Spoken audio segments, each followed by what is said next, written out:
Welcome back to the Gardening with Joey&Holly Radio Show. Another hour almost up, but we've got time for your questions, our answers.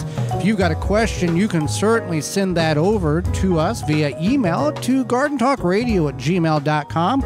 Again, that email address is gardentalkradio@gmail.com, or you can give us a call on the Proclamation Hotline brought to you by Proclamation Goods, and that number is 1-800-927-SHOW, toll-free coast to coast, 1-800-927-7469. Yeah, Proclamation Goods creates cookware for the eco-conscious home chef. Their pans are non-toxic, have a lifetime warranty, and are made in Wisconsin. Their award-winning stainless steel Proclamation Duo cookware set is a 12-inch skillet and a stock pot that doubles as a wok. Best of all, the skillet and stock pot hinge together to form a Dutch oven. It's 2 pans with the versatility of 10, empowering you to cook more with less. If you care about your health and strive for a more sustainable lifestyle, then Proclamation Goods is for you. Supply is limited, so order yours now at proclamationgoods.com.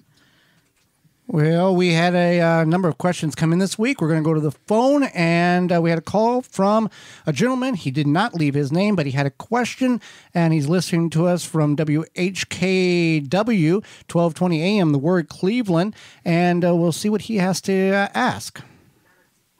I found your show on 1220 AM radio, Hudson area, Cleveland, and I take notes, and I share it with my older friends. The specific question is container gardening. I moved some blue spruce that on a home that was being demolished. It was on the sunny side. They're about 4 foot high. They're actually I put them in big containers. I did trim the roots. The one seemed to have an issue. It's having the pine needles drop. The question was if maybe I should take pictures and find out exactly what's going on with it. The other one is healthy.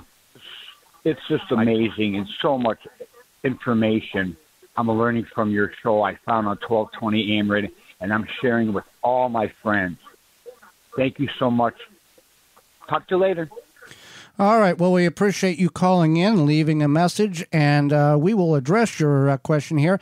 Pine needle drop on blue spruce, that can be a couple of different things. One, the obvious or the most common situation would be they had a wet year last year and they can drop this year, and or since he transplanted them into containers, he did say he cut the roots. So that can be some stress there. Now, those are the two I go to answers. However, blue spruce are susceptible to diseases, especially the disease that is called, what is that called, Holly? It's called Rhizophora needle cast. So what it is, it's a type of fungus. And unfortunately, for the most part, if this fungus has gotten a hold of your blue spruce, it's probably not coming back. But you could trim off the branches that are having the worst of the needle drop. And sometimes then that will encourage the other branches the healthy branches to grow more efficiently and better. But sometimes it's too far past gone. Yeah, it will kill the tree. We've got a couple of blue spruce outside of the studio here, and they have met their demise. There's not a application. There's a couple of applications in which can prolong the tree, but nothing to cure it of that. So if you can keep the trees apart, the one that's healthy versus the one that's not, so there's no potential of getting infected with one another, that would be the best answer for that. Well, Henry writes in, and Holly, he wants to know, this year he's going to plant potatoes and wants to know what kind of fertilizer would be best for such a project. So we can give him a couple of answers here. One would be use compost. Yeah, you can use compost. A lot of potatoes really do enjoy the compost, growing compost or adding compost to your soil, because since they are a root crop, it just feeds them directly and it gives them a nice loose soil to grow and develop in. And you can use compost in addition to Climate Guard from Johnny Appleseed. You can get that from johnnyappleseed.com, Appleseed.com, or you can also search for that on Amazon, and you can get it from there as well. It's an all-natural product. It's they are very keen on how they create their fertilizer, so there's no environmental impact to the manufacturing process. So keep that in mind. What do we got here, Holly? I have mushrooms coming up in my seed mix and in my raised bed gardens. Should I be concerned? No, that happens sometimes. There might be some sort of I think it's a good thing. Fungus spores. Right, it is not a bad thing. I wouldn't eat those mushrooms. No. Wouldn't let your kids or your dog, your cat, or your pet rabbit or but it can mean you got some wetness issues. Right. So yeah, maybe if you are having, particularly wet spring, definitely don't water heavily or anything like that. You want to just kind of let that dry out. Sometimes people just get mushrooms in lower laying areas of their yard. Same thing sometimes happens with raised beds or containers where when you have that wet spring, the fungus grows and mushrooms happen. All right. What can I use to kill aphids that won't harm my squash plants? Is there a safe product that can be used? Yeah, you can certainly. I know, like for us, starting seeds indoors, sometimes you get those aphids, those soil gnats, etc.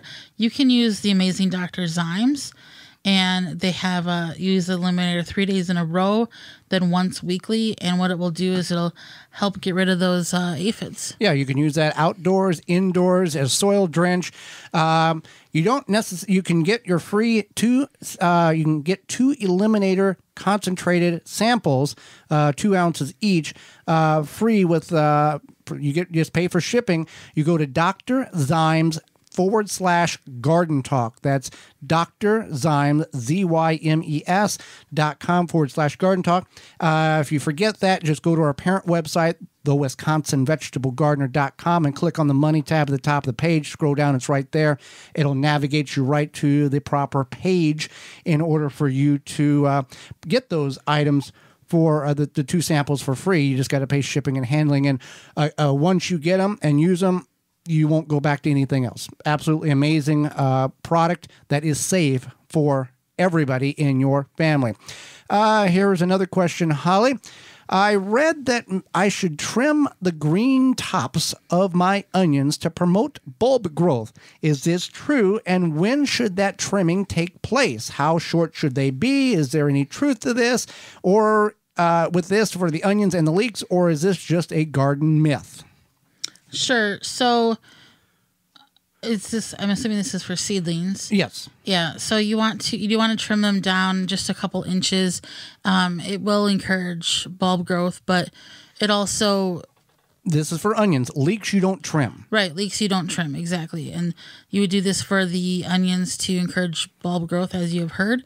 And you just trim them down a couple inches. Give them a haircut. Give them a little haircut. And I don't know, probably about a week before you're ready to plant. Yeah, something like that. But yeah, don't touch the leeks. Let the leeks be tall, and you're going to plant them deep to submerge some of the roots to get that blanching or that whiteness, even though you can't eat the whole plant, not just the white portion. And then the onions, you want to trim those down to have specific, better control of the onions, and a little better. For more information, please visit thewisconsinvegetablegardener.com.